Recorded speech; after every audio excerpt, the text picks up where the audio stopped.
Mi familia me escondía en las fotos por fea y vieja, hasta que un empresario extranjero pidió conocer a la mujer detrás de la fortuna familiar. Y era yo. Nunca pensé que mi propia sangre me haría sentir invisible en mi propia historia. Hoy, voy a contarte algo que nunca pensé que contaría. Y si tú, por un segundo, sientes que esto te parece familiar, solo te pido que dejes un like y te suscribas. Me va a ayudar a continuar desahogándome. Era una mañana de sábado en Madrid. El aire fresco de octubre se colaba por las ventanas entreabiertas de mi pequeño apartamento en Malasaña. Yo, Esperanza Morales, de 72 años, me encontraba como cada día frente al espejo del baño, peinando mis cabellos grises que insistía en mantener recogidos en un moño, tal como mi madre me había enseñado décadas atrás. Las arrugas alrededor de mis ojos se habían profundizado con los años, marcando cada sonrisa, cada lágrima, cada noche en vela cuidando a mis hijos cuando eran pequeños. Mi vestido de flores azules, el mismo que llevaba a las reuniones familiares desde hacía 3 años, colgaba del armario como un testigo silencioso de todas las veces que había sido ignorada. Las manos me temblaban ligeramente mientras me aplicaba un poco de rouge en las mejillas. No por vanidad, sino porque mi difunto esposo Manuel siempre decía que me veía más vivaz con un toque de color. El teléfono sonó con la melodía que mi nieta Carmen me había configurado. Era mi hijo mayor, Miguel. «Mamá, hoy es el bautizo del pequeño Alejandro. Vienes, ¿verdad? Pero, llegué un poco tarde, ¿vale? El fotógrafo viene temprano y queremos hacer las fotos oficiales de la familia primero». Mis dedos apretaron el auricular. Las fotos oficiales. Otra vez esa frase que me partía el alma como un cuchillo afilado. ¿A qué hora debería llegar entonces, Miguel? Pues, después del mediodía estaría bien. Así ya terminamos con todo lo formal y puedes disfrutar de la comida. Colgué el teléfono y me senté en el borde de mi cama, donde aún conservaba la colcha que Manuel y yo habíamos comprado en nuestro viaje a Valencia hace 20 años. La tela estaba gastada, pero cada hilo guardaba memorias de tardes de domingo leyendo el periódico juntos. ¿Cuándo había comenzado todo esto? Me perdí en mis recuerdos, volviendo a aquella primera vez que sentí que mi presencia molestaba. Fue en la boda de mi nuera Patricia hace 5 años. Yo llevaba mi vestido de seda verde, el único elegante que tenía, cuando Patricia se acercó con una sonrisa forzada. «Ay, Esperanza, ¿no tienes algo más? ¿Moderno? Es que las fotos van a salir en redes sociales y... Bueno, ya sabes cómo es la gente». No, no sabía cómo era la gente. Solo sabía cómo era mi familia. Desde entonces, siempre había una excusa, que si llegara tarde, que si se sentara atrás, que si mejor no apareciera en las fotos principales porque desentonaba con la estética. Mis otros 2 hijos, Elena y Carlos, nunca protestaban. Elena incluso asentía con complicidad, como si fuera lo más natural del mundo que su madre de 72 años fuera un estorbo visual. Esa mañana del bautizo, mientras esperaba en mi apartamento hasta que fuera la hora apropiada de llegar, me dirigí a la pequeña cocina donde el aroma del café recién hecho se mezclaba con el olor a pan tostado. Sobre la mesa estaba la tarjeta de felicitación que había comprado para el bebé, junto con el sobre que contenía 500 euros que había ahorrado de mi pensión durante 3 meses. Siempre daba dinero en efectivo en los eventos familiares, aunque sabía que nadie se lo agradecía realmente. Mis ojos se posaron en el álbum de fotos que guardaba en el aparador. Lo abrí con cuidado, como quien maneja un tesoro frágil. Allí estaban todas las fotos familiares de los últimos 5 años. Yo aparecía en muy pocas. Cuando lo hacía, siempre estaba en los bordes, cortada a medias, o claramente había sido incluida a regañadientes. En las fotos de Navidad, yo cargaba los regalos mientras ellos posaban. En los cumpleaños, servía el pastel mientras ellos sonreían a la cámara. Había una foto particularmente dolorosa. La graduación de mi nieta Carmen de la universidad. Toda la familia posaba orgullosa frente al edificio principal de la Universidad Complutense. Yo estaba a 5 metros de distancia, sosteniendo los abrigos de todos, claramente excluida del momento de gloria. Carmen me había explicado después. «Es que, abuela, mis compañeras querían fotos bonitas y... ya sabes». No, no sabía. El timbre del apartamento me sacó de mis pensamientos. Era la señora Amparo, mi vecina de toda la vida. Una mujer de mi edad que conservaba esa vitalidad que a mí parecía habérseme escapado. Esperanza, hija, ¿no tenías hoy el bautizo de tu bisnieto? Sí, pero debo llegar tarde. Van a hacer fotos primero. Amparo me miró con esos ojos que habían visto demasiadas injusticias en su larga vida.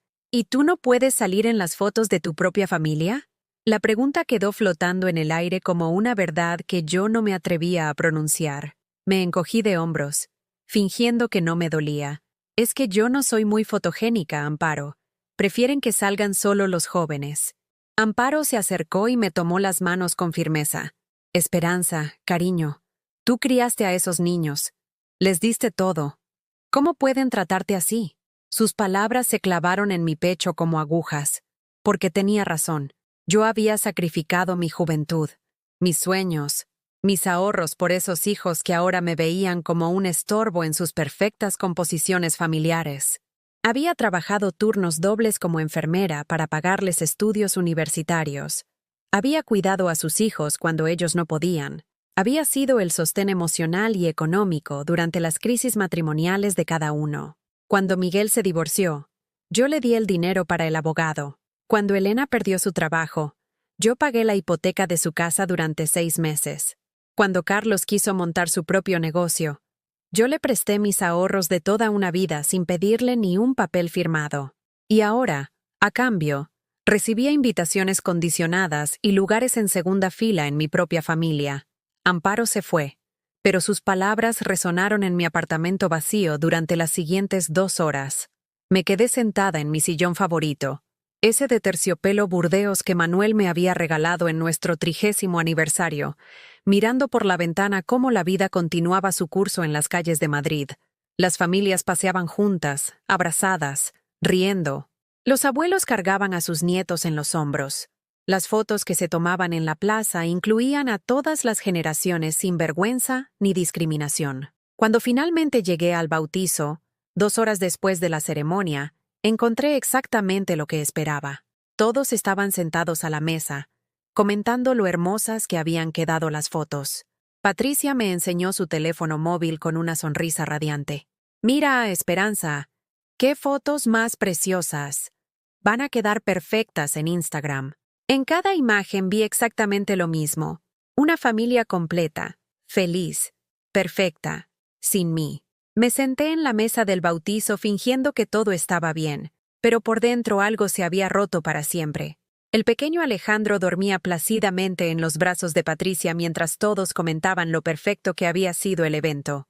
Yo sonreí mecánicamente, como había aprendido a hacer durante tantos años, mientras masticaba sin sabor el jamón ibérico que habían servido.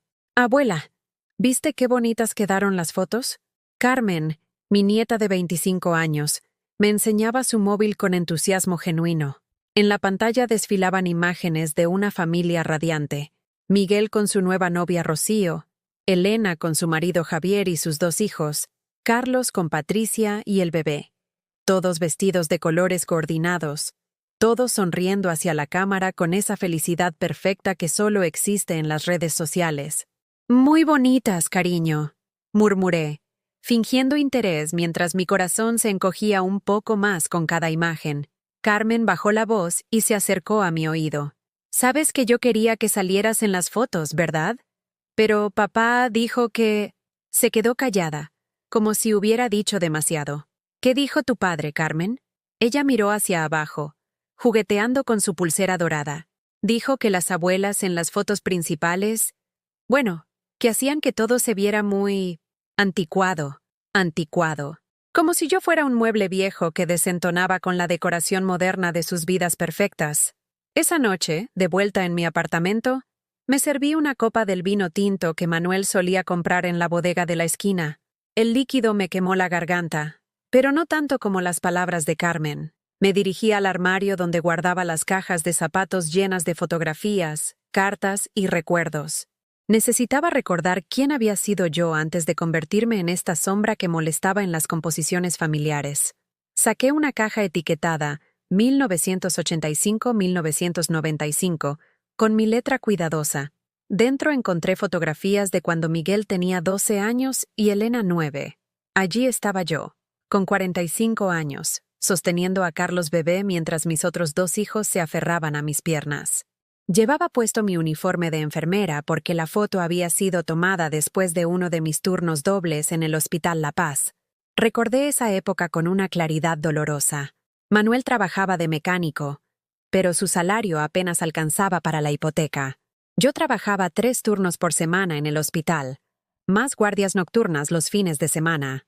Llegaba a casa a las 7 de la mañana, preparaba el desayuno para los niños, los llevaba al colegio, volvía a casa a dormir 3 horas y luego los recogía para ayudarles con los deberes. Miguel quería clases de fútbol. Elena soñaba con aprender piano. Carlos necesitaba logopedia porque tardaba en hablar. Yo trabajé turnos extra durante 2 años para pagarles todo. Mis pies se hinchaban tanto que por las noches tenía que sumergirlos en agua fría, pero nunca me quejé. Los domingos los llevaba al retiro. Compraba helados que no podíamos permitirnos y hacíamos picnics con bocadillos de chorizo en mantas que yo misma había bordado. Seguí hojeando las fotografías. Allí estaba la comunión de Elena en 1992. Yo había cosido su vestido durante las madrugadas porque no teníamos dinero para comprar uno. Trabajé turnos extra durante 3 meses para pagar el banquete en el restaurante que ella había elegido. En las fotos aparecía radiante, orgullosa de mi hija, sin imaginar que 30 años después ella me consideraría una molestia visual. Encontré las fotos de la graduación de Miguel de la universidad en 1998. Había sido el primer universitario de la familia. Yo había trabajado noches en un geriátrico privado, además de mi trabajo en el hospital, para pagarle la carrera de ingeniería. En la foto, Miguel sostenía su título mientras yo lo abrazaba con lágrimas en los ojos. Llevaba el mismo vestido azul que había usado en 5 eventos importantes, porque era el único elegante que tenía. Mis dedos temblaron al tocar una fotografía particularmente dolorosa. La boda de Carlos en 2005. Yo tenía 62 años y acababa de enviudar. Manuel había muerto de un infarto 3 meses antes. En la imagen aparecía sonriendo junto a Carlos y Patricia, pero recordé perfectamente lo que había pasado esa mañana. Patricia había venido a mi casa a las 8 de la mañana con una bolsa de maquillaje profesional. Esperanza, querida, hoy es un día muy especial. He pensado que podrías, arreglarte un poco más de lo habitual. Mis amigas van a estar allí y... Había comenzado a aplicarme base de maquillaje como si fuera pintura sobre una pared vieja. ¿Está bien así?, le había preguntado, mirándome en el espejo. Mejor, había respondido Patricia. Pero creo que tu vestido... ¿No tienes algo más... juvenil? Juvenil. Como si a los 62 años, recién viuda, yo tuviera que fingir ser alguien que no era para encajar en la boda de mi propio hijo. Cerré la caja de fotografías y saqué otra etiquetada «Documentos importantes».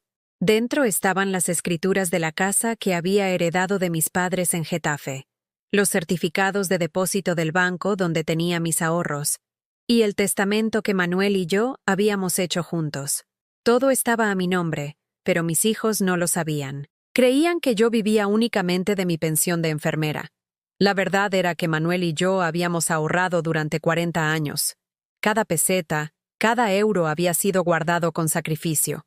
Nunca nos compramos un coche nuevo, nunca fuimos de vacaciones al extranjero, nunca renovamos los muebles de la casa. Todo para dejarles algo a nuestros hijos. La casa de Getafe valía cerca de 300.000 euros y tenía otros 200.000 en el banco, pero había decidido no contárselo. Quería ver si sus visitas, sus llamadas, su cariño eran genuinos, o si yo era simplemente una obligación molesta que tenían que soportar hasta que muriera. La respuesta había sido llegando poco a poco, como gotas de lluvia que terminan empapando completamente.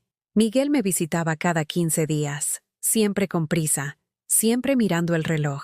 Sus conversaciones consistían en preguntarme por mi salud, contarme brevemente sobre su trabajo, y marcharse después de exactamente 30 minutos. Nunca me preguntaba qué hacía en mis días libres, si me sentía sola, si necesitaba algo que no fuera médico. Elena me llamaba los domingos por la tarde, pero siempre mientras hacía otras cosas. Escuchaba el ruido de platos siendo lavados, la televisión de fondo, a sus hijos gritando: «Sí, mamá. Qué bien, mamá. Tengo que dejarte, mamá».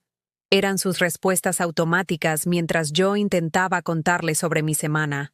Carlos era el que más dolía. Desde que Patricia había entrado en su vida, sus visitas se habían espaciado. Antes venía a almorzar conmigo los sábados, me contaba sus problemas, me pedía consejos. Ahora aparecía solo cuando Patricia lo mandaba, siempre con alguna excusa. Patricia tiene migraña y no puede venir. Patricia está muy ocupada con el trabajo. Patricia piensa que es mejor que vengas tú a nuestra casa. Patricia. Todo giraba alrededor de Patricia y sus opiniones sobre qué era apropiado para una mujer de mi edad. Esa noche, después del bautizo, sonó el teléfono. Era Miguel. «Mamá, solo quería darte las gracias por el dinero que le diste al bebé. Patricia está muy contenta. ¿Y tú, Miguel? ¿Tú estás contento de haberme visto hoy?» Hubo una pausa larga. «Claro, mamá. Siempre es bueno verte. Pero no en las fotos». Otra pausa, más incómoda. «Mamá, no empieces con eso. Ya hablamos de que tú no te sientes cómoda en las fotos». «Nunca dije eso, Miguel». «Bueno, pero es lo que todos entendemos. Mira, tengo que colgar. Rocío me está esperando para cenar». Colgó sin despedirse. Me quedé sosteniendo el auricular durante varios minutos, escuchando el tono demarcado como si fuera una canción fúnebre. Afuera, Madrid seguía viviendo. Los coches pasaban por la calle. Las parejas jóvenes regresaban de sus cenas románticas. Los abuelos sacaban a pasear a sus perros antes de dormir. Pero dentro de mi apartamento, algo había cambiado para siempre. Ya no podía seguir fingiendo que todo estaba bien, que sus desprecios eran simples malentendidos, que su vergüenza de mí era producto de mi imaginación. Esa noche me di cuenta de algo terrible. Me había convertido en una extraña en mi propia familia. Y lo peor de todo era que había sido yo quien había permitido que eso pasara. Los días comenzaron a difuminarse unos con otros como acuarelas bajo la lluvia. Pasaron 3 semanas desde el bautizo, y nadie de mi familia había vuelto a llamar. Ni una sola llamada. Ni un mensaje. Era como si después de cumplir con la obligación social de incluirme en su evento, pudieran permitirse olvidar que yo existía hasta la próxima celebración. Cada mañana me despertaba con la esperanza de que el teléfono sonara. Preparaba mi café en la pequeña cafetera italiana que Manuel me había regalado en nuestro primer aniversario, y me sentaba junto a la ventana esperando. Veía pasar a las madres jóvenes llevando a sus hijos al colegio, a los abuelos que acompañaban a sus nietos de la mano, y me preguntaba qué había hecho mal para que mis propios hijos me trataran como un mueble que solo se sacaba del almacén en ocasiones especiales. El martes por la tarde, mientras regaba las plantas del balcón, escuché risas familiares en la calle. Me asomé y vi a Elena con sus 2 hijos, Marcos de 15 años y Sofía de 12, saliendo de la heladería de la esquina. Estaban a menos de 100 metros de mi edificio. Elena llevaba una blusa nueva color coral que le quedaba preciosa, y los niños comían helados de chocolate como si fuera el día más feliz de sus vidas. Mi primera reacción fue sonreír. Mis nietos estaban bien, se veían felices. Levanté la mano para saludarlos, pero Elena miró directamente hacia mi balcón y después apartó la vista, apresurando el paso. Marcos me vio y comenzó a levantar la mano para saludarme, pero Elena le agarró el brazo y le susurró algo al oído, que hizo que bajara la mano inmediatamente. Se fueron caminando rápidamente hacia la estación de metro, como si estar cerca de mi edificio fuera algo vergonzoso. Me quedé allí parada, con la regadera en la mano, sintiendo cómo las lágrimas calientes se mezclaban con las gotas de agua que caían de mis geranios. Mi propia hija me había visto y había decidido fingir que no existía. Había enseñado a mis nietos a ignorarme. Esa noche me senté frente al calendario de la cocina, ese de papel con paisajes de España que compraba cada año en el estanco de Doña Carmen. Miré las fechas marcadas con círculos rojos, cumpleaños, aniversarios, festividades. En 2 días era el aniversario de la muerte de Manuel. Llevaba 5 años muriendo solo, sin que ninguno de mis hijos recordara esa fecha. El primer año después de su muerte, había esperado que vinieran a acompañarme. Preparé su comida favorita, lentejas con chorizo como las hacía su madre en Salamanca. Puse la mesa para 4 personas, convencida de que Miguel, Elena y Carlos vendrían a recordar a su padre. Esperé hasta las 11 de la noche. Nadie vino. Nadie llamó. Al día siguiente, cuando le mencioné a Miguel que había sido el aniversario, él me respondió: «Ay, mamá, se me olvidó completamente. Es que con el trabajo... Pero papá ya no está. No creo que importe mucho, ¿no?». No importaba mucho. 45 años de matrimonio. Un hombre que había trabajado hasta el último día de su vida para darles todo a sus hijos. Y no importaba mucho. El jueves llegó el aniversario. Me levanté temprano, me vestí con el traje negro que había usado en el funeral y caminé hasta el cementerio de la Almudena. Llevaba un ramo de claveles rojos, las flores favoritas de Manuel, y una pequeña botella del brandy Carlos I que él tomaba en Nochevieja. La tumba estaba exactamente como la había dejado el mes anterior, limpia, con flores frescas que yo misma había puesto, con la lápida brillando bajo el sol madrileño. Me senté en el banco de mármol que había al lado y comencé a hablarle como hacía cada mes. «Manuel, amor mío, hoy hace 5 años que te fuiste. Los niños han crecido tanto. Carmen ya trabaja en una agencia de publicidad. Marcos está en bachillerato y quiere estudiar medicina como su abuelo hubiera querido. Sofía aprendió a tocar la guitarra. ¿Puedes creerlo? Tu nieta toca guitarra». Le conté sobre el bautizo del pequeño Alejandro, sobre las fotos de las que me habían excluido, sobre la mirada de vergüenza de Elena cuando me vio desde la calle. Manuel había sido un hombre de pocas palabras, pero siempre había sabido cuándo algo me dolía. Durante los últimos años de su vida, cuando ya estaba enfermo del corazón, me había dicho algo que no había entendido hasta ahora.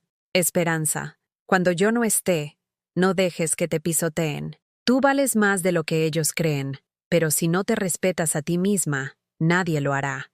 En ese momento había pensado que estaba exagerando, que nuestros hijos jamás me faltarían al respeto.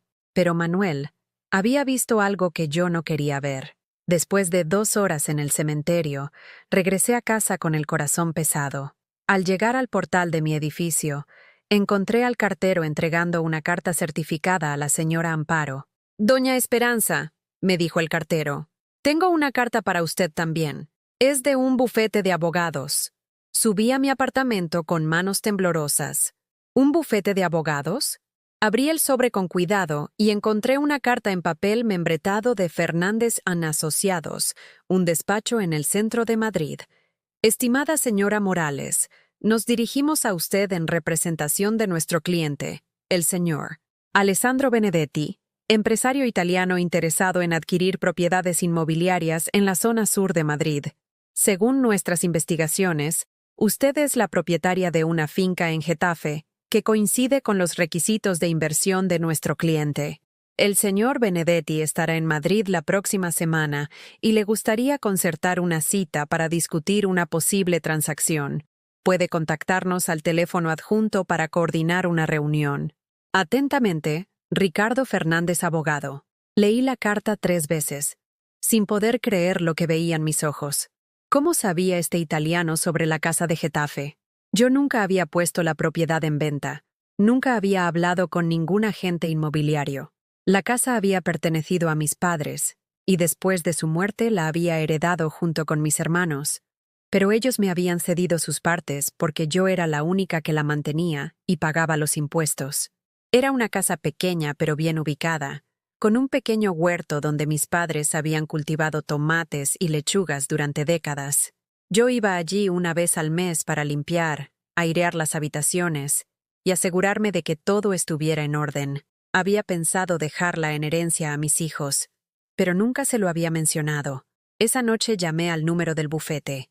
Una secretaria me confirmó que el señor Benedetti era un empresario serio, que estaba desarrollando un proyecto de viviendas sostenibles en la zona y que estaba dispuesto a pagar un precio justo por propiedades bien ubicadas. ¿Cuánto considera que podría valer mi propiedad?, pregunté con curiosidad. Según nuestras estimaciones iniciales, entre 350 y 400.000 euros, dependiendo del estado de conservación y los metros exactos. 400.000 euros. Una suma que cambiaría completamente mi vida. Podría viajar. Podría mudarme a un apartamento más grande. ¿Podría qué? ¿Comprar el amor de mis hijos? ¿Obligarlos a respetarme? Esa noche me senté en mi sillón con una copa de vino y pensé en algo que no había considerado en años. ¿Qué quería yo para el resto de mi vida? No qué querían mis hijos, no qué esperaba la sociedad de una mujer de mi edad, sino qué quería yo, Esperanza Morales, para mis años restantes. Por primera vez en décadas, no tenía una respuesta clara. Al día siguiente, decidí hacer algo que no había hecho en 5 años. Visitar a mis hijos sin avisar. Quería ver cómo reaccionaban a mi presencia espontánea, si realmente me querían o si solo me toleraban en horarios programados. Primero fui a casa de Elena. Vive en un apartamento moderno en Chamberí, en un edificio con portero automático. Toqué el timbre a las 5 de la tarde, hora en que sabía que estaba en casa porque Sofía tenía clases de guitarra cerca. ¿Sí? La voz de Elena sonó por el intercomunicador. Elena, soy mamá. ¿Puedo subir? Hubo un silencio largo, demasiado largo. Mamá, ahora no es un buen momento. Sofía está estudiando y... Solo será un momento, cariño. No he visto a los niños en semanas. Otro silencio. Finalmente, el portero se abrió con un zumbido reluctante. Subí en el ascensor con el corazón palpitando. Cuando Elena abrió la puerta, su expresión era de molestia apenas disimulada. Llevaba ropa de casa, una camiseta vieja y pantalones de chándal, y su cabello estaba recogido en una cola de caballo despeinada. «Hola, mamá», me dijo sin sonreír. «¿Pasó algo? ¿Estás bien?» «Estoy bien. Solo quería veros. ¿Están los niños?» «Marcos está en casa de un amigo y Sofía... Bueno, está en su cuarto haciendo deberes. Mejor no la molestes». No me invitó a pasar al salón. Nos quedamos paradas en la entrada, como si yo fuera una vendedora a domicilio. «Elena, ayer fue el aniversario de la muerte de tu padre». Su expresión cambió ligeramente, pero no de tristeza, sino de irritación. «Ay, mamá, no podemos estar recordando fechas tristes todo el tiempo. Papá ya no está, y revolver el pasado no lo va a traer de vuelta». «No se trata de revivirlo, Elena. Se trata de recordar que existió, que nos amó, que trabajó toda su vida por nosotros». «Sí, lo sé. Pero yo tengo mi propia vida ahora, mis propios problemas. No puedo estar pendiente de todos los aniversarios y fechas especiales.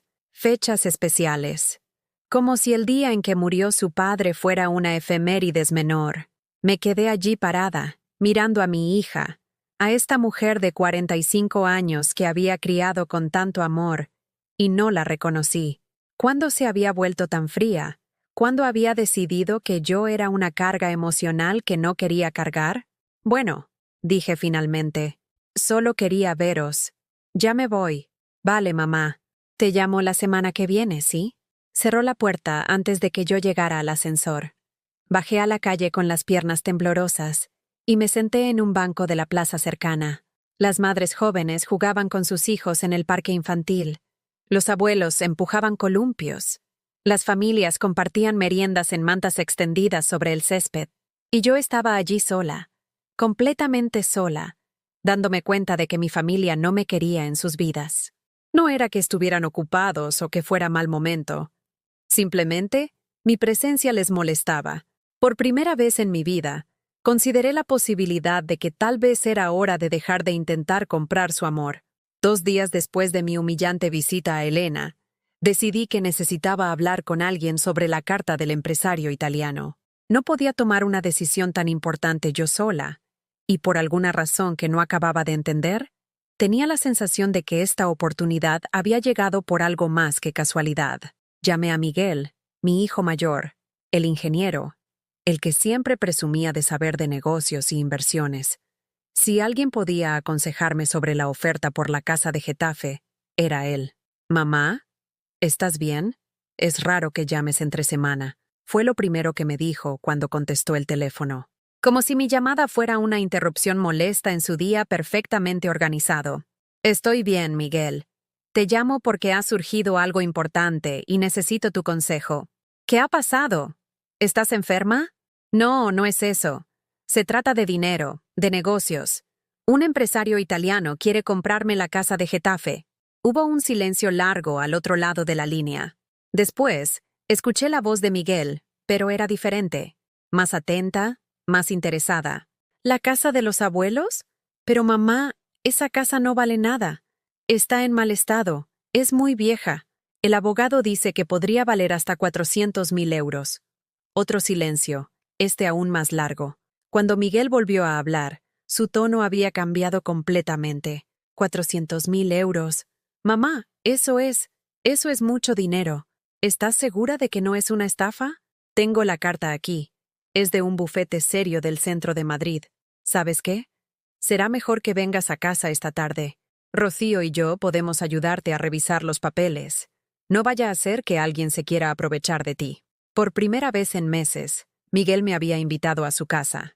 No para una ocasión especial, no porque se sintiera obligado, sino porque de repente yo tenía algo que le interesaba. Llegué a su apartamento en Salamanca a las 7 de la tarde. Miguel vivía en uno de esos edificios modernos con gimnasio y piscina comunitaria, el tipo de lugar que yo nunca podría permitirme con mi pensión. Rocío, su novia de turno, llevaba con ella apenas 6 meses, me recibió con una sonrisa que no había visto nunca antes. Doña Esperanza, qué alegría verla. Miguel me ha contado lo de la casa. ¡Qué oportunidad tan increíble!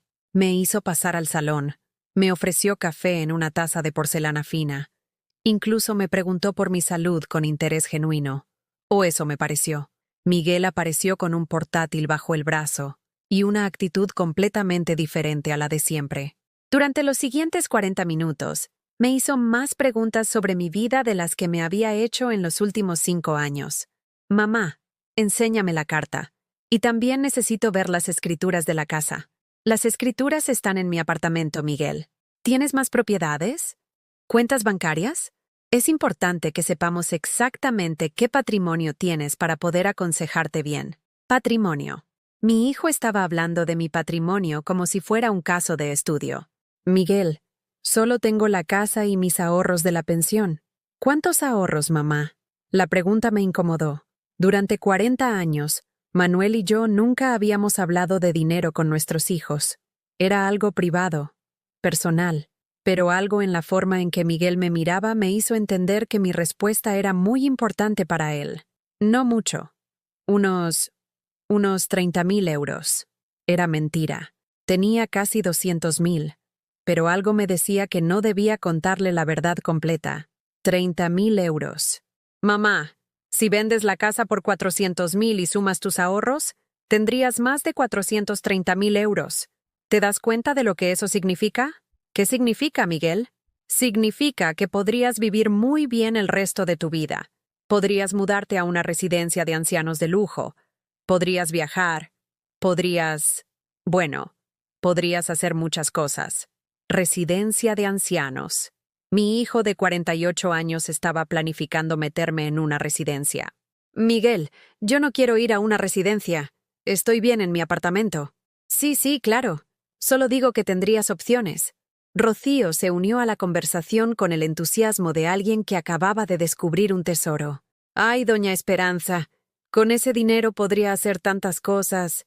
Podría comprarse ropa bonita, arreglarse el pelo en una peluquería de verdad. Hasta podría operarse algo si quisiera verse más joven. Operarme para verme más joven. Para no ser tan vergonzosa en las fotos de la familia. La conversación continuó durante otra hora. Pero yo había dejado de escuchar realmente. Solo observaba las caras de Miguel y Rocío, la forma en que se miraban cuando creían que yo no me daba cuenta, las sonrisas que intercambiaban cada vez que mencionaban cifras de dinero. Cuando me levanté para irme, Miguel me acompañó hasta la puerta con una atención que no había recibido de él en años. Mamá, quiero que sepas que puedes contar conmigo para todo este asunto. De hecho, creo que sería buena idea que me dieras un poder notarial para que pueda ayudarte con los trámites. Estas cosas son complicadas. Y a mi edad, ¿qué, Miguel? Pues, bueno, es fácil que te estafen o que cometas errores. Yo tengo experiencia con estos temas. Esa noche, en mi apartamento, me senté frente al teléfono durante 20 minutos antes de atreverme a marcar el número de Elena. Quería saber si ella reaccionaría igual que Miguel ante la noticia del dinero. ¿Mamá? ¿Ha pasado algo? Elena sonaba irritada, como siempre que la llamaba después de las 8 de la tarde. Elena, tengo que contarte algo importante. Le expliqué lo de la casa, lo de la oferta del empresario italiano. La transformación fue inmediata y espectacular. ¿400.000 euros? Mamá, eso es una fortuna. ¿Por qué no me habías contado nunca que tenías esa casa? Tu padre y yo nunca hablábamos de dinero con vosotros. Pero mamá, somos tu familia. Estas cosas se comparten. Oye, ¿y si vengo mañana para ayudarte a revisar todo? Javier conoce a un abogado muy bueno. Podríamos pedirle que eche un vistazo a los papeles. Por primera vez en meses, Elena quería verme. Quería venir a mi casa. Quería ayudarme. Quería traer a su marido para que me aconsejara. Todo porque de repente yo tenía dinero. Al día siguiente, Elena llegó puntual a las 11 de la mañana. Venía acompañada de Javier y, para mi sorpresa, también de Marcos y Sofía. Mis nietos, que llevaban semanas evitándome cuando me veían en la calle, ahora estaban en mi salón sonriendo y preguntándome cómo me encontraba. Abuela, papá dice que vas a ser rica, dijo Sofía con la inocencia de sus 12 años. No voy a ser rica, cariño. Solo tengo una casa que quizá pueda vender. Pero 400.000 euros es mucho dinero, ¿verdad? Insistió Marcos. Elena y Javier se pasaron toda la tarde revisando mis papeles, haciendo cálculos, discutiendo estrategias. Hablaron de inversiones, de fondos de pensiones, de planificación fiscal. Usaron palabras que yo no entendía completamente, pero que sonaban muy importantes. Esperanza, me dijo Javier con esa sonrisa encantadora que usaba cuando quería convencer a alguien de algo. Creo que deberías considerar la posibilidad de que Elena y yo te ayudemos a administrar este dinero. Somos jóvenes, entendemos de estos temas modernos. Además, mamá, añadió Elena, a tu edad es normal que estas responsabilidades te abrumen. Nosotros podríamos encargarnos de todo, y así tú solo tendrías que preocuparte de disfrutar. Disfrutar. Como si disfrutar fuera algo que yo había olvidado cómo hacer. Esa tarde, después de que se fueran, llamó Carlos. Elena le había contado todo. Mamá, ¿por qué no me dijiste nada de la casa? Soy tu hijo menor. Tengo derecho a saberlo. Carlos, no había nada que decir hasta ahora. Pero es que, bueno, Patricia y yo estamos pasando por un momento difícil económicamente. El negocio no va bien. Y con el bebé, ¿tú crees que cuando vendas la casa podrías...? No terminó la frase, pero no hacía falta. Mi hijo menor, que llevaba meses sin visitarme, ahora me estaba pidiendo dinero antes de que yo ni siquiera hubiera decidido vender la casa. Carlos, aún no he tomado ninguna decisión. Ya lo sé, ya lo sé. Solo digo que si decides vender, sería bueno que pensaras en tu familia, en la gente que realmente te quiere. Colgué el teléfono con una sensación extraña en el estómago. En menos de 24 horas, mis 3 hijos habían pasado de ignorarme completamente a mostrar un interés súbito y abrumador por mi bienestar. Miguel quería que le diera un poder notarial. Elena quería administrar mi dinero. Carlos quería que le prestara dinero para su negocio. Los 3 hablaban de protegerme, de ayudarme, de cuidar de mí, pero ninguno me había preguntado qué quería yo. Esa noche, por primera vez en años, no pude dormir. Me quedé despierta hasta las 5 de la madrugada, dándome cuenta de algo terrible. Mis hijos no me querían a mí, querían mi dinero. Y lo peor de todo era que yo había tardado 72 años en verlo. La mañana siguiente, tomé una decisión que cambiaría todo para siempre. Marqué el número del bufete de abogados y pedí que me concertaran una cita con el señor Alessandro Benedetti.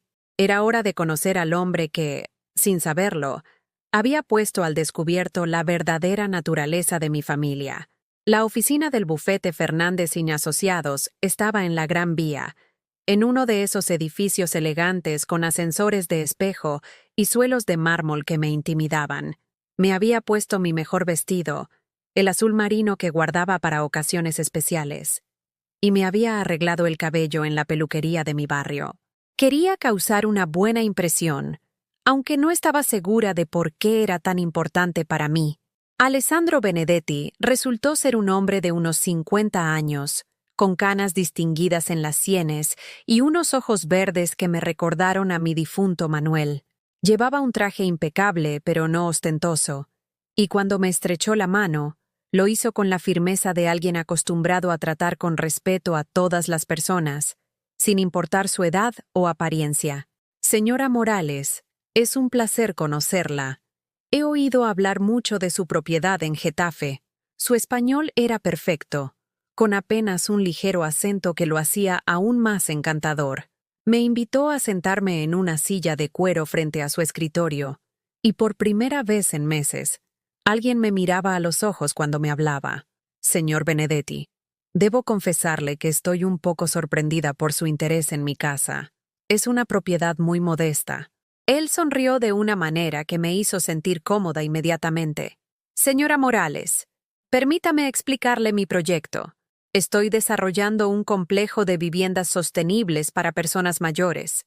Un lugar donde puedan vivir con independencia, pero con todos los servicios que necesiten cerca. Su propiedad está en la ubicación perfecta. Durante la siguiente hora, Alessandro me explicó su visión con una pasión que era contagiosa. Hablaba de jardines comunitarios, de espacios para actividades culturales, de una residencia que no pareciera una residencia sino un hogar verdadero. Me mostró planos, fotografías de proyectos similares que había desarrollado en Italia, testimonios de personas mayores que vivían felices en sus comunidades. ¿Y qué pasa con las personas que no pueden permitirse vivir en un lugar así? Le pregunté. Ese es precisamente el punto más importante de mi proyecto, respondió con entusiasmo. El 30% de las viviendas serán subvencionadas para personas con recursos limitados. Nadie debería tener que elegir entre dignidad y precio cuando busca un hogar en sus años dorados. Años dorados. Hacía tanto tiempo que nadie se refería a mi edad como algo dorado en lugar de como una carga. Señora Morales, ¿puedo preguntarle algo personal? Asentí intrigada. ¿Tiene usted familia? ¿Hijos? Sí, tengo 3 hijos y varios nietos. ¿Están involucrados en esta decisión? ¿La apoyan? La pregunta me golpeó como un puñetazo en el estómago. ¿Me apoyaban? Habían aparecido como buitres en cuanto olieron el dinero, cada uno con su propia agenda, cada uno queriendo controlar mis decisiones. ¿Están interesados?, respondí con cuidado. Alessandro me miró con esos ojos verdes penetrantes, como si pudiera ver a través de mis palabras diplomáticas. Señora Morales, en mi experiencia trabajando con personas de su generación, he aprendido que a veces la familia puede complicar las decisiones que deberían ser puramente personales. ¿Esta decisión de vender o no vender es suya? ¿O se siente presionada por otros? Nadie, absolutamente nadie, me había hecho esa pregunta en décadas. ¿Era mi decisión? Durante tanto tiempo había tomado decisiones pensando en qué querían mis hijos, qué necesitaban, qué esperaban de mí, que había olvidado que también tenía derecho a decidir por mí misma. No lo sé, respondí honestamente. Hace tanto tiempo que no tomo una decisión realmente mía, que ya ni siquiera estoy segura de cómo hacerlo. Alessandro se inclinó hacia adelante, con una expresión de comprensión que me desconcertó. ¿Sabe qué? No vamos a hablar más de negocios hoy. ¿Le gustaría que almorzáramos juntos? Conozco un restaurante cerca de aquí que sirve la mejor paella de Madrid, y prometo que no mencionaré ni una sola vez la palabra propiedad. Acepté, aunque no sabía muy bien por qué. Hacía años que no almorzaba con alguien que no fuera familia, y aún más tiempo desde que alguien me invitara simplemente por el placer de mi compañía. El restaurante era pequeño y acogedor, con manteles a cuadros rojos y blancos y el aroma del azafrán flotando en el aire. Alessandro pidió una paella valenciana para 2 y una botella de Rioja, que costaba más de lo que yo gastaba en comida en una semana. Cuénteme sobre usted, Esperanza. ¿Puedo llamarla Esperanza? Por supuesto. Cuénteme qué le gusta hacer. ¿Qué la hace feliz? La pregunta me dejó sin palabras. ¿Qué me hacía feliz? Había pasado tanto tiempo haciendo felices a otros que había olvidado qué me gustaba a mí. Antes me gustaba leer, dije finalmente, y cocinar. Tenía un pequeño huerto en el balcón donde cultivaba hierbas aromáticas. ¿Y ahora no lo hace? Ahora Ahora no sé para qué leer si no tengo con quién compartir las historias. No sé para qué cocinar si como sola. Y las plantas se me murieron cuando... Me detuve antes de explicarle que las plantas se me habían muerto cuando entré en esa depresión silenciosa que me había consumido los últimos meses. ¿Sabe qué creo, Esperanza? Creo que usted ha pasado tanto tiempo cuidando de otros que se ha olvidado de cuidarse a sí misma. Tenía razón, y eso me dolía más de lo que esperaba. Durante el almuerzo, Alessandro me contó sobre su propia madre, una mujer italiana de 80 años que había criado sola a 4 hijos después de que su marido muriera en la guerra. Durante años, mi madre vivió solo para nosotros. Trabajaba en una fábrica textil, cosía ropa por las noches para ganar dinero extra, y nunca se compró nada para ella misma. Cuando cumplió 70 años, mis hermanos y yo nos dimos cuenta de que no sabíamos nada sobre lo que ella quería realmente en la vida. ¿Y qué hicieron? Le preguntamos.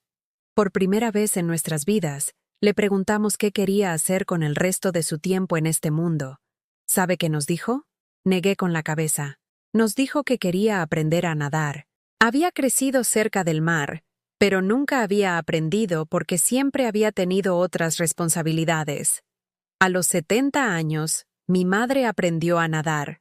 Ahora, a los 80, va a la piscina 3 veces por semana y es más feliz de lo que la habíamos visto nunca. La historia me emocionó más de lo que debería. Me imaginé a esa mujer italiana, de la edad de Alessandro, aprendiendo a flotar en el agua por primera vez en su vida. ¿Y sus hijos? ¿Qué opinaron cuando decidió empezar a vivir para ella misma? Al principio se sintieron un poco perdidos. Estaban acostumbrados a que mamá siempre estuviera disponible, siempre dispuesta a ayudar, siempre en segundo plano, pero cuando vieron lo feliz que era, se adaptaron. Los buenos hijos se adaptan cuando sus padres eligen ser felices. Los buenos hijos se adaptan. La frase se me quedó grabada en la mente. Después del almuerzo, Alessandro me acompañó hasta la estación de metro más cercana. Esperanza, quiero que se tome todo el tiempo que necesite para decidir sobre la casa, pero más importante aún, quiero que se tome tiempo para decidir qué quiere hacer con el resto de su vida. No por sus hijos, no por sus nietos, sino por usted. Me tendió una tarjeta con su número personal escrito a mano en el reverso. Si alguna vez quiere hablar sobre la casa o sobre cualquier otra cosa, no dude en llamarme. A veces todos necesitamos a alguien que nos escuche sin juzgar. Esa noche, en mi apartamento, me senté frente al espejo del dormitorio y me miré realmente por primera vez en años. Vi a una mujer de 72 años con arrugas que contaban historias de risas y lágrimas, con manos que habían trabajado duro toda su vida, con ojos que habían visto demasiado dolor, pero que aún conservaban una chispa de vida. Por primera vez en décadas, no me pregunté qué querían mis hijos. Me pregunté qué quería yo. Al día siguiente, hice algo que no había hecho en 5 años. Fui a la biblioteca del barrio y pedí 3 libros. Novelas románticas que Manuel solía burlarse, diciendo que eran tonterías de mujeres. Compré semillas de albahaca y perejil en el mercado, y las planté en macetas nuevas para mi balcón. Cociné para mí una cena elaborada, con primer plato, segundo y postre, y me tomé una copa de vino mientras comía. Cuando Miguel llamó esa noche para preguntar si había tomado alguna decisión sobre el poder notarial, le dije algo que lo dejó sin palabras. Miguel, he decidido tomarme un tiempo para pensar en lo que yo quiero, no en lo que vosotros necesitáis. Pero mamá, ¿qué quieres decir con eso? Quiero decir que voy a empezar a vivir para mí misma por primera vez en 72 años. Colgué antes de que pudiera responder. Por primera vez en mucho tiempo, dormí toda la noche de un tirón. La reacción no se hizo esperar. Al día siguiente de mi conversación telefónica con Miguel, los 3 aparecieron en mi puerta sin avisar. Era sábado por la mañana. Yo estaba regando mis nuevas plantas de albahaca cuando sonó el timbre de manera insistente. 3 toques largos. Después una pausa. Después otros 3 toques. Reconocí inmediatamente el patrón. Era la forma en que Miguel tocaba cuando estaba impaciente. Abrí la puerta y me encontré con los 3. Miguel con una expresión de preocupación fingida, Elena con su mejor sonrisa maternal, y Carlos cargando al pequeño Alejandro como si fuera un escudo emocional. «Hola, mamá», dijo Elena empujando suavemente para entrar sin esperar invitación. Hemos venido porque estamos preocupados por ti. Se instalaron en mi salón como una delegación diplomática preparada para una negociación delicada. Miguel se sentó en el borde del sofá, Elena en mi sillón favorito, y Carlos permaneció de pie con el bebé, paseándose nerviosamente por la habitación. «Mamá», comenzó Miguel con esa voz condescendiente que usaba cuando quería explicarme algo que él consideraba demasiado complicado para mi entendimiento. «Anoche me dijiste cosas muy extrañas. Elena y Carlos están tan preocupados como yo». «¿Qué cosas extrañas, Miguel?» «Eso de que vas a vivir para ti misma». «Mamá, tú siempre has vivido para ti misma. Nadie te ha obligado nunca a hacer nada». Me quedé mirándolo, preguntándome si realmente creía lo que acababa de decir, o si simplemente había reescrito la historia en su cabeza para que encajara con su narrativa conveniente. «Miguel, durante 50 años he trabajado para mantener a esta familia. He sacrificado mis sueños para pagar vuestros estudios. He cuidado de vuestros hijos cuando vosotros no podíais». «Pero mamá», interrumpió Elena con esa sonrisa condescendiente que había perfeccionado, «esas fueron tus decisiones. Nadie te pidió que hicieras sacrificios». «¿Mis decisiones?»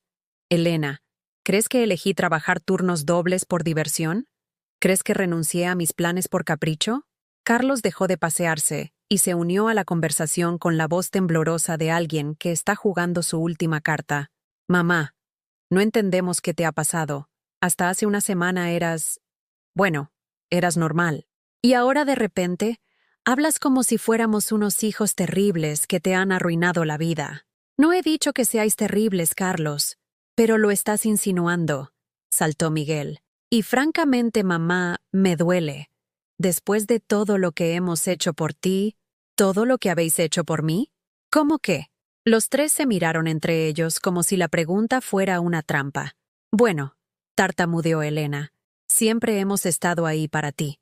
Te visitamos. Cuando necesitáis algo, te llamamos. Cuando necesitáis dinero, te incluimos en las celebraciones familiares. En segunda fila, sin aparecer en las fotos porque soy demasiado vieja y fea para vuestras redes sociales». El silencio que siguió fue tan denso que podría haberse cortado con un cuchillo. Alejandro comenzó a llorar, como si hubiera percibido la tensión en el ambiente. Miguel se levantó del sofá y comenzó a caminar por la habitación como un abogado preparándose para un alegato final. «Mamá, creo que estás confundiendo las cosas. Es normal que a tu edad... ¿A mi edad qué, Miguel? Bueno, es normal que te sientas un poco... sensible. Quizás deberías hablar con un médico. Hay tratamientos para este tipo de... depresiones de la tercera edad. Depresiones de la tercera edad. Mi hijo mayor acababa de diagnosticarme una enfermedad mental porque había decidido cuestionar años de maltrato emocional. No estoy deprimida, Miguel. Estoy despertando». Elena se levantó de mi sillón y se acercó a mí con los brazos extendidos, como si fuera a consolar a una niña que había tenido una pesadilla. «Mamá, cariño, creo que este asunto del dinero te ha alterado demasiado. ¿Por qué no dejas que nosotros nos encarguemos de todo? Tú no tienes por qué preocuparte por estas cosas tan complicadas. ¿Y qué pasa si no quiero que os encarguéis vosotros?» «¿Cómo que si no quieres?» La voz de Elena cambió de tono maternal a algo más frío. «Mamá, somos tu familia. ¿En quién más vas a confiar? Tal vez en mí misma». Carlos, que había estado intentando calmar al bebé, finalmente explotó. «Esto es ridículo. Mamá, tienes 72 años. No puedes empezar a tomar decisiones importantes tú sola. ¿Y si te estafan? ¿Y si cometes un error? ¿Quién va a cuidar de ti cuando las cosas salgan mal? ¿Quién ha cuidado de mí estos últimos 5 años, Carlos? Nosotros. Hemos estado pendientes de ti». «¿Pendientes? Carlos, la última vez que me visitaste sin pedirme dinero fue en Navidad del año pasado, y solo porque Patricia quería presumir de lo bien que había decorado su casa. Eso no es cierto. Es completamente cierto. Y además, ni siquiera me dejasteis ayudar en la cocina. Patricia dijo que yo era demasiado lenta y que iba a retrasar la cena». Miguel intervino con la autoridad de hermano mayor. «Basta ya. Mamá, creo que necesitas tomarte unos días para reflexionar. Pero mientras tanto, Creo que sería prudente que firmaras estos papeles. Sacó una carpeta de cuero negro que llevaba bajo el brazo. Dentro había varios documentos con sellos oficiales y letra pequeña. ¿Qué papeles son estos, Miguel? Son documentos de protección patrimonial.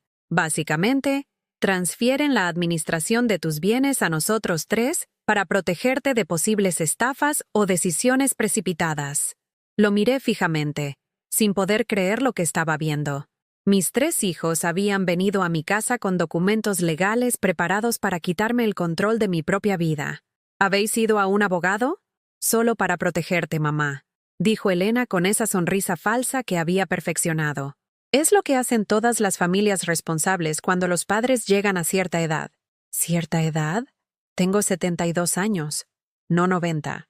Estoy perfectamente capacitada para tomar mis propias decisiones. Mamá. Carlos se acercó con el bebé todavía en brazos, usando a su hijo como arma emocional. Piensa en Alejandro. Piensa en todos tus nietos. ¿No quieres que tengan seguridad financiera en el futuro? Por supuesto que quiero lo mejor para mis nietos.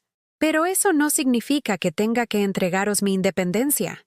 No se trata de independencia, insistió Miguel. Se trata de responsabilidad familiar. Papá siempre nos dijo que cuidáramos de ti cuando él ya no estuviera. La mención de Manuel me dolió como una bofetada. Mi difunto esposo jamás habría aprobado lo que sus hijos estaban haciendo. Vuestro padre me dijo que no dejara que me pisotearan, y eso es exactamente lo que estáis haciendo. ¡No te estamos pisoteando!, gritó Elena, perdiendo finalmente la compostura. Estamos intentando protegerte de ti misma. ¿Protegerme de mí misma? Elena, durante 72 años me he protegido sola bastante bien. Sí, ¿y mira dónde has acabado?, saltó Carlos con una crueldad que me dejó sin aliento. Sola, amargada, viviendo en un apartamento viejo, sin dinero.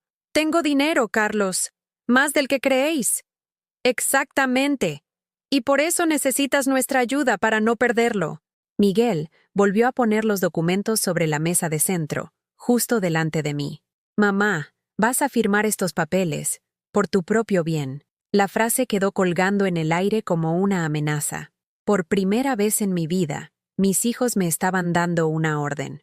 Me levanté lentamente de mi silla, recogí los documentos de la mesa y caminé hacia la ventana que daba al patio interior del edificio. Allí, delante de los 3, rompí los papeles en pedazos pequeños y los dejé caer al suelo como confeti. No voy a firmar nada, dije con una voz que sonó más firme de lo que me sentía. Y si volvéis a traerme documentos como estos, llamaré a la policía. El silencio que siguió fue ensordecedor. Los 3 me miraban como si hubiera perdido completamente la razón. Elena fue la primera en reaccionar. Está bien, mamá. Queda claro que ya no podemos razonar contigo. Pero que sepas que cuando te estafen, cuando pierdas todo tu dinero, cuando te quedes sola y sin recursos, no vengas llorando a nosotros. No lo haré, respondí con una calma que me sorprendió. No vendré a llorar a vosotros porque he aprendido que no sois el tipo de hijos que consuelan a su madre cuando sufre. Carlos me miró con una mezcla de rabia y incredulidad. ¿Sabes qué, mamá? Tienes razón. A partir de ahora vas a estar sola, completamente sola, y veremos a ver cuánto duras sin nosotros. Se dirigieron hacia la puerta como soldados en retirada, pero Elena se volvió para lanzar su último dardo. Y por cierto, mamá, Sofía tenía un recital de guitarra la semana que viene. Iba a invitarte, pero después de esto, creo que es mejor que no vengas. No queremos que tu nueva actitud afecte a los nietos. Se fueron dando un portazo que hizo temblar las paredes de mi pequeño apartamento. Me quedé allí parada, rodeada de los pedazos de papel que había roto, con el corazón latiendo tan fuerte que podía escucharlo en mis oídos. En el espacio de 1 hora, había perdido a mis 3 hijos, pero por primera vez en décadas, me sentía libre. Esa noche llamé a Alessandro Benedetti. Esperanza, ¿está usted bien? Son las 10 de la noche. Alessandro, quiero venderte la casa, le dije sin preámbulos. Y quiero que me ayudes a encontrar un abogado que proteja mis intereses de mi propia familia. Hubo una pausa, después una voz suave llena de comprensión. Por supuesto, Esperanza. Mañana mismo empezamos. Por primera vez en 5 años, Esa noche dormí profundamente, sin pesadillas, sin preocupaciones. Había elegido la libertad por encima del amor condicionado. Los siguientes días pasaron como en una especie de sueño luminoso. Por primera vez en décadas, me despertaba cada mañana sin esa sensación de peso en el pecho, sin preguntarme qué problema de mis hijos tendría que resolver o qué crítica tendría que soportar. Mi apartamento, que antes me parecía pequeño y triste, ahora se sentía como un refugio lleno de posibilidades. Alessandro había cumplido su palabra. Al día siguiente de mi llamada nocturna, apareció en mi puerta con Carmen Ruiz, una abogada especializada en derecho de familia, que tenía unos 60 años y una mirada tan firme como comprensiva. «Señora Morales», me dijo Carmen después de revisar mi situación, «lo que sus hijos intentaron hacer ayer técnicamente se llama coacción. Tenían preparados documentos para declarar su incapacidad sin ningún fundamento médico o legal». «Bo, ¿pueden hacer eso?» «No sin una orden judicial y evaluaciones médicas independientes. Y por lo que veo aquí, usted está en plenas facultades mentales». Carmen me ayudó a redactar un testamento nuevo. Uno que dejaba claro que mis bienes serían destinados a una fundación para mujeres mayores en situación de vulnerabilidad, con pequeñas asignaciones para mis nietos cuando cumplieran 25 años. Mis hijos no recibirían nada. ¿Está segura de esta decisión?, me preguntó Carmen. Completamente segura. Quiero que mi dinero ayude a mujeres que, como yo, han dedicado toda su vida a cuidar de otros y se han olvidado de cuidarse a sí mismas. La venta de la casa se procesó con una rapidez que me sorprendió. Alessandro había hecho una oferta generosa, 450.000 euros, 50.000 más de lo que habíamos hablado inicialmente. ¿Por qué más?, le pregunté cuando firmamos el contrato preliminar. Porque después de conocer la Esperanza, sé que esa casa ha sido cuidada con amor durante décadas. Eso vale más que cualquier tasación oficial. Con el dinero de la venta, más mis ahorros reales, que eran 200.000, no los 30.000 que les había dicho a mis hijos, tenía casi 700.000 euros. Era más dinero del que había soñado tener jamás. Pero la verdadera riqueza no estaba en los números de mi cuenta bancaria. Estaba en la libertad de decidir qué hacer con mi vida sin tener que consultar a nadie, sin tener que justificar mis decisiones, sin tener que fingir que estaba bien cuando no lo estaba. La primera cosa que hice fue algo que llevaba años queriendo hacer. Me apunté a clases de pintura en el Centro Cultural del barrio. Siempre me había gustado dibujar, pero Manuel solía decir que era una pérdida de tiempo. Durante 40 años había guardado mis lápices de colores en una caja, esperando el momento adecuado que nunca llegaba. La profesora era una mujer joven llamada Lucía, que me recordó a mi nieta Carmen, pero con una gentileza y paciencia que Carmen nunca había mostrado conmigo. «Doña Esperanza, tiene usted una sensibilidad natural para los colores», me dijo después de mi tercera clase. «¿Ha pintado antes?» «Solo en mis sueños», le respondí. Y ambas nos reímos. También me compré ropa nueva. No porque quisiera impresionar a nadie, sino porque quería sentirme bien conmigo misma. Fui a una boutique elegante en la calle Serrano, una de esas tiendas por las que había pasado miles de veces mirando los escaparates, pero sin atreverme nunca a entrar. La dependienta, una mujer de mi edad llamada Mercedes, me trató como si fuera una clienta VIP. «Señora, usted tiene una figura estupenda para su edad. ¿Qué tipo de look está buscando?»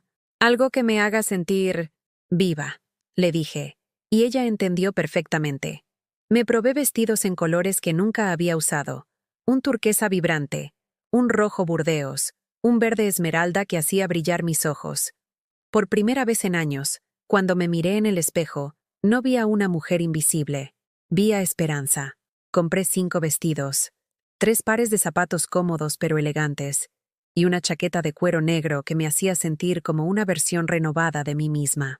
«¿Sabe qué?», me dijo Mercedes mientras envolvía mis compras. «Mi madre tiene su edad, y siempre me dice que se siente invisible. Debería verla a usted. Es usted la prueba de que la elegancia no tiene edad». Esa tarde, caminando por las calles de Madrid con mis bolsas de compras, me sentí más segura de mí misma de lo que me había sentido en décadas. Los hombres me sonreían al pasar. Las mujeres me miraban con aprobación. Los camareros me trataban con respeto cuando me senté sola en una terraza a tomarme un café. Era como si hubiera estado viviendo detrás de un cristal empañado y de repente alguien lo hubiera limpiado. Una semana después de la venta de la casa, decidí hacer algo que llevaba 5 años posponiendo: visitar a Amparo, mi vecina, que había sido hospitalizada por una caída. Cuando llegué al hospital con un ramo de flores frescas, ella me miró como si fuera una aparición. ¿Esperanza? Dios mío, ¿qué te ha pasado? Estás radiante. He decidido empezar a vivir, Amparo. ¿Y tus hijos? ¿Cómo se lo han tomado? Mis hijos han decidido que prefieren tener razón antes que tener madre. Le conté toda la historia, mientras ella me escuchaba con los ojos cada vez más abiertos. ¿Y no te sientes sola sin ellos? ¿Sabes qué es lo curioso, Amparo? Me siento menos sola ahora que cuando estaba rodeada de ellos. Porque ahora sé que las personas que están en mi vida están porque quieren estar, no porque se sienten obligadas. Amparo me apretó la mano con fuerza. Esperanza, llevo 50 años siendo tu vecina y nunca te había visto tan tú. Tenía razón. Por primera vez en décadas, me sentía como yo misma. Al salir del hospital, decidí hacer otra cosa que llevaba años queriendo hacer. Fui al Prado, sola. Durante años, cuando sugerí ir a museos, mis hijos siempre tenían excusas. Que si era aburrido, que si había mucha gente, que si los niños se cansaban. Así que nunca había ido. Pasé 3 horas caminando por las salas, contemplando los Velázquez, los Goya, los Murillo. Me senté frente a Las Meninas durante 20 minutos, simplemente mirando, simplemente sintiendo. Una pareja de turistas japoneses me preguntó si podían hacerme una foto delante del cuadro, y por primera vez en años, dije que sí sin preocuparme por cómo me vería. Esa noche, cenando sola en un restaurante italiano cerca del Retiro, recibí un mensaje de texto. Era de Carmen, mi nieta. Abuela, papá me dijo que estás pasando por una crisis. ¿Estás bien? Te echo de menos. Miré el mensaje durante varios minutos, sintiendo una mezcla de tristeza y esperanza. Carmen era joven, quizás todavía podía entender. Le respondí: cariño, no estoy en crisis, estoy en renacimiento. Si quieres verme, eres bienvenida. Pero tendrá que ser porque tú quieres, no porque alguien te lo pida. No recibí respuesta esa noche, pero 2 días después, Carmen apareció en mi puerta con los ojos rojos de haber llorado. Abuela, ¿podemos hablar? La hice pasar y le preparé una manzanilla, como hacía cuando era pequeña y tenía pesadillas. Carmen, cariño, ¿qué te ha dicho tu padre? Me dijo que te has vuelto egoísta, que ya no quieres ayudar a la familia, que estás malgastando tu dinero en tonterías. ¿Y tú qué piensas? Carmen me miró con esos ojos jóvenes llenos de confusión. Abuela, yo no entiendo por qué todo el mundo está tan enfadado. Tú pareces feliz, y hace años que no te veía feliz. Mi nieta, de 25 años, había visto lo que mis hijos de mediana edad se negaban a ver. Carmen, ¿sabes por qué estoy feliz? ¿Por el dinero? No, cariño. Estoy feliz porque por primera vez en mi vida nadie me dice qué debo hacer, cómo debo actuar, o de qué debo avergonzarme. Carmen se quedó callada durante un momento largo. Abuela, ¿es verdad que papá y los tíos querían quitarte el control de tu dinero? ¿Es verdad? Eso está mal. Sí, Carmen, está mal. ¿Y es verdad que no apareces en las fotos familiares porque te consideran demasiado mayor? La pregunta me dolió, pero respondí con honestidad. Es verdad. Carmen empezó a llorar. Abuela, yo nunca quise que te sintieras así. Yo siempre he querido que estuvieras en las fotos. La abracé, y por primera vez en meses, fue un abrazo libre de cualquier expectativa, de cualquier agenda oculta. Lo sé, cariño, y por eso tú siempre serás bienvenida en mi vida. Carmen se quedó conmigo toda la tarde. Me contó sobre su trabajo, sus sueños, sus miedos. Por primera vez, hablamos como 2 mujeres adultas, no como abuela condescendiente y nieta obligada. Cuando se fue, me dijo algo que se me quedó grabado para siempre. Abuela, quiero ser como tú cuando tenga tu edad. Quiero ser valiente. Esa noche, sentada en mi balcón con mis plantas nuevas y una copa de vino, reflexioné sobre los últimos meses. Había perdido a mis 3 hijos, pero había ganado algo mucho más valioso. Me había ganado a mí misma. Y por primera vez en 72 años, eso me parecía más que suficiente. 6 meses después de aquella confrontación que cambió mi vida para siempre, estoy sentada en la terraza de mi nuevo apartamento en Chamartín, un lugar luminoso con grandes ventanales y una vista espectacular al parque.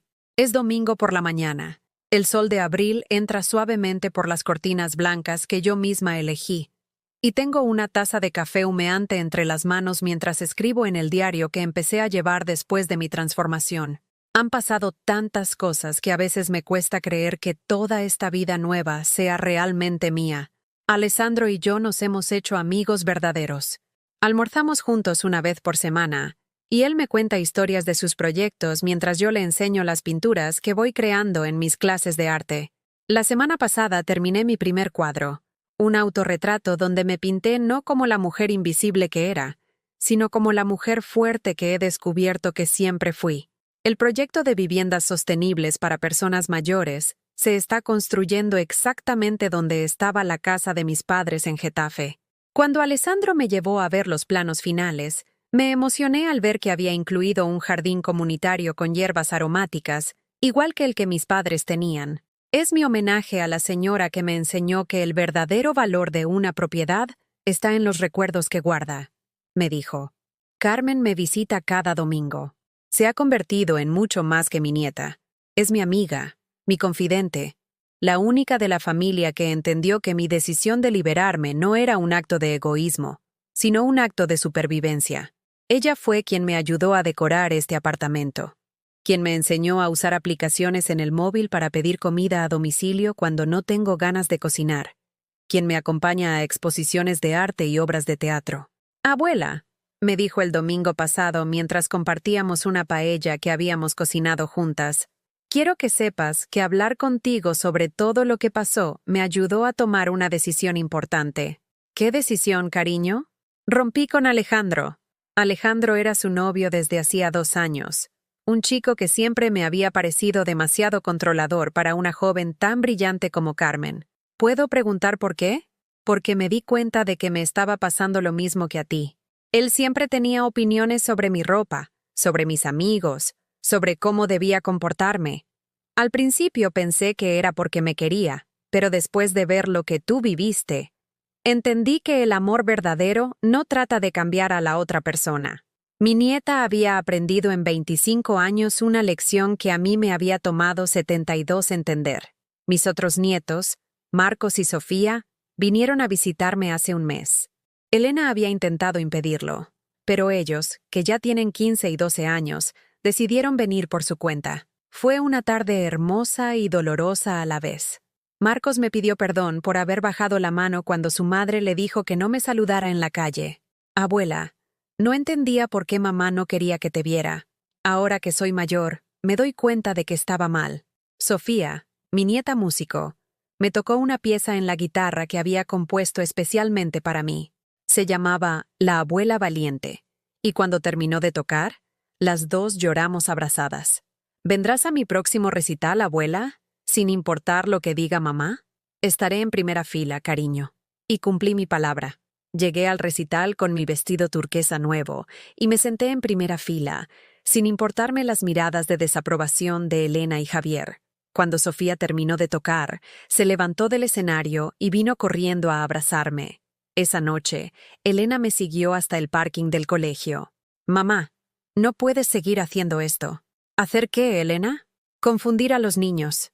Ellos no entienden por qué la familia está dividida. Los niños entienden perfectamente, Elena. Entienden que su abuela los quiere incondicionalmente y que algunos adultos ponen condiciones a ese amor. Elena se quedó callada durante un momento. Por primera vez en meses, vi en sus ojos algo que se parecía al arrepentimiento. Mamá, ¿no podríamos intentar arreglar las cosas? Por supuesto, Elena. El día que vengas a mi casa sin pedirme dinero, sin traer documentos para que firme, sin intentar cambiar mi forma de vestir o de actuar. El día que vengas simplemente porque quieres estar conmigo. Pero mamá, tú también tienes que poner de tu parte. No puedes excluirnos de tu testamento así como así. Y ahí estaba, Incluso en su intento de reconciliación, Elena seguía pensando en el dinero. Elena, mi testamento refleja mis valores. Mi dinero irá a ayudar a mujeres que han pasado por lo que yo pasé.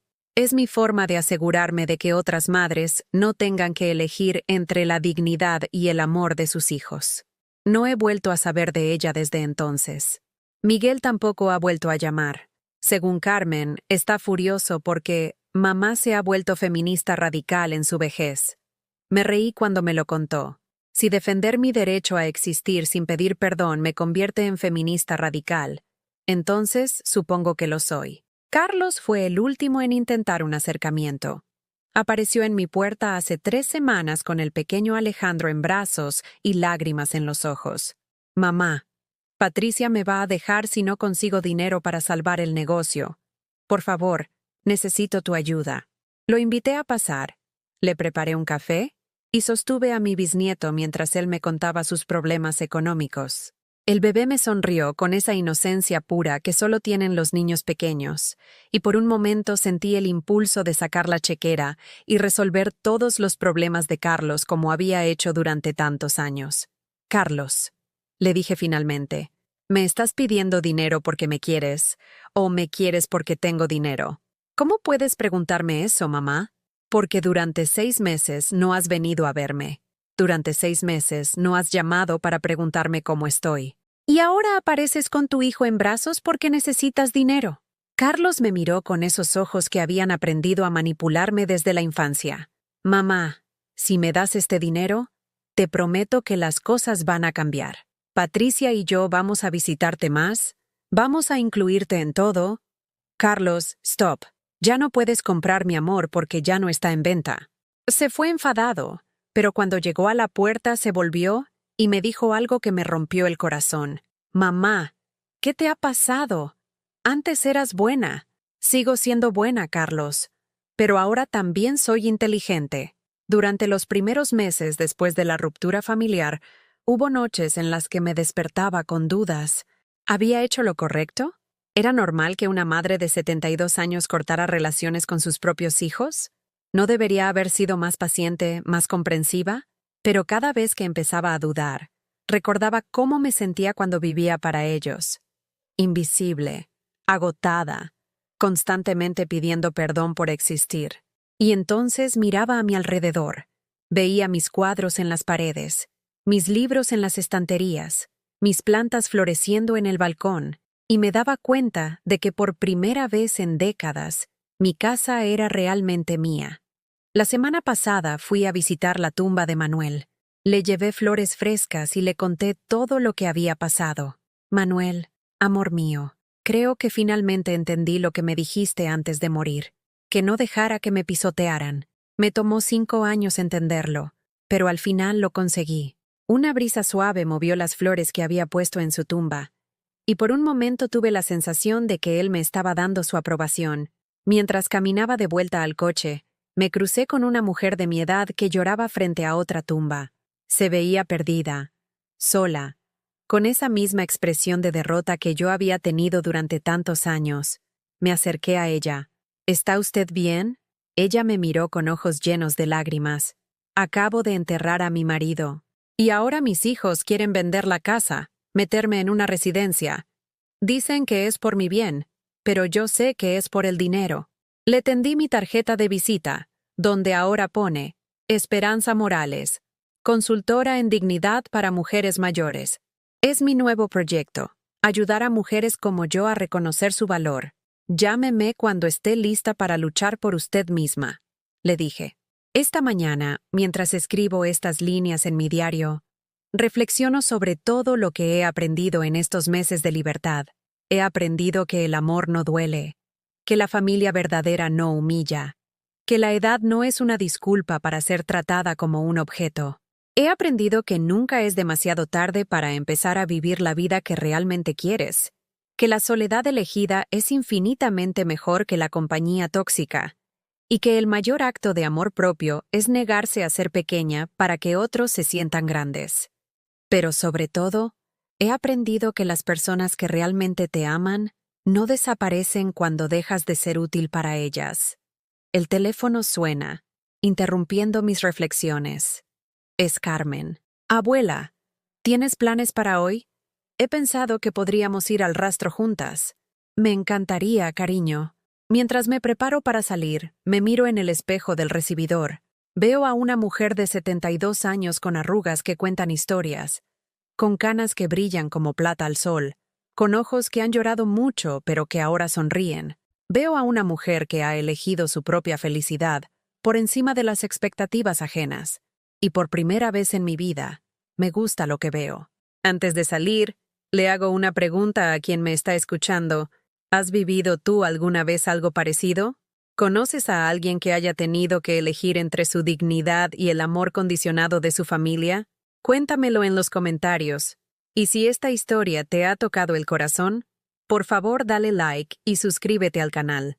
Tal vez esta historia llegue a alguien que necesita escuchar que nunca es demasiado tarde para empezar a valorarse a sí mismo. Porque al final, la vida es demasiado corta para vivirla pidiendo perdón por existir.